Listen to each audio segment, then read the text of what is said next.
learn to wait.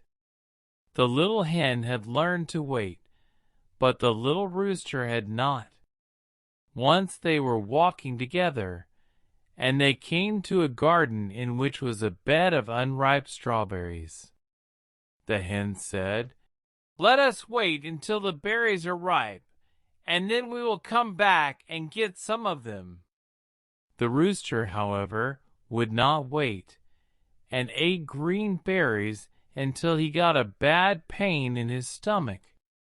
He ran home as fast as he could, and the little hen made him a plaster and gave him tea, else the poor rooster would certainly have died.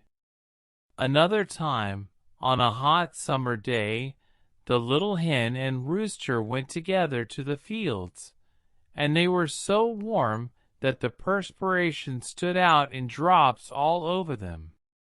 They came to a clear, running brook, the water of which looked good to drink. The rooster wanted to drink at once, but the hen said, "My dear rooster, don't drink yet. Wait until you are cool. I will wait too."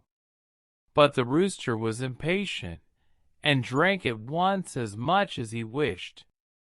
Before he could get home, he was taken suddenly ill, and had to lie down in the field.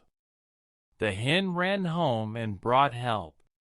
The doctor gave him bad medicine, and he had to lie in bed a long time, but at last he got well again. The hen thought that now at least the little rooster had learned to wait. But when winter came, and the water began to freeze, the rooster wanted to go sliding on the ice before it was hard. Then the hen said, "I beg you, my dear rooster, wait a few days, and we'll go together." But the rooster would not wait. He ran out on the thin ice. It cracked, it broke. He fell through into the water and was drowned. The poor hen cried bitterly and said, "If my poor rooster had only learned to wait, he would not have drowned." Thanks for watching this video. Please like and subscribe for learning English fluently.